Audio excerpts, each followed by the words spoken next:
Y'all want to know what's in these ancient books? It's not what you're thinking. Let's get started and learn something new because African history is world history.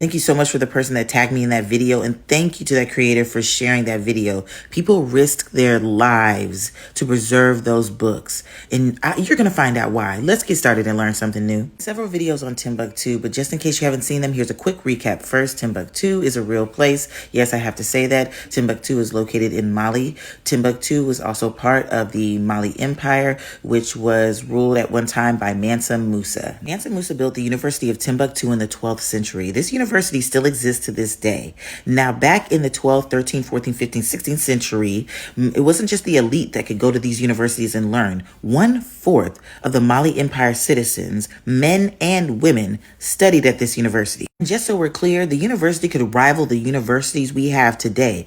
This university held up to 25,000 students and had over 700,000 manuscripts located in its library. The university also had 4 degree levels.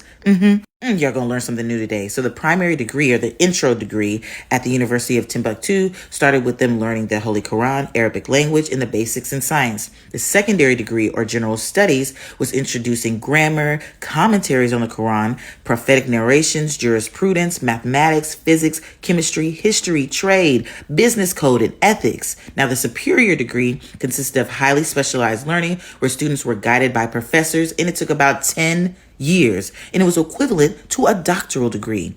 The university also hosted what was called the Circle of Knowledge, which was a specialized club of scholars and professors.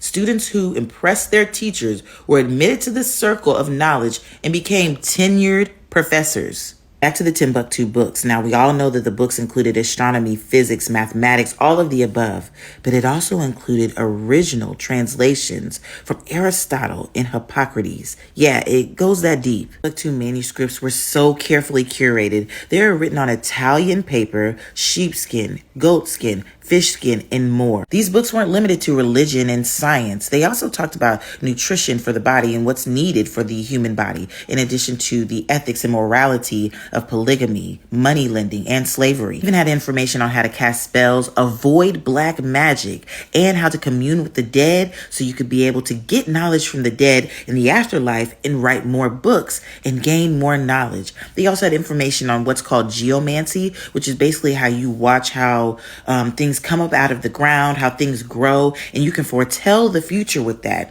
And you can learn things from the energy and how that goes. And they also looked at how you could throw rocks in the water and how the water ripples and how you could study that energy and learn about the things around. It's just interesting stuff, okay? I saved this one for last because the most interesting book to me was called Advising Men on How to Engage with Women. Now, while in the 12th, 13th, 14th century, while Europeans were over there stifling their women, scholars, students, men, and women were talking about how to please women, and it wasn't just in the bedroom either. So it included information on aphrodisiacs and infertility treatments. It even included information on how to make sure that your marriage was successful and ensuring that your wife was happy, that you were emotionally intelligent, and it also had a guide on how to win your wife back after you've messed up.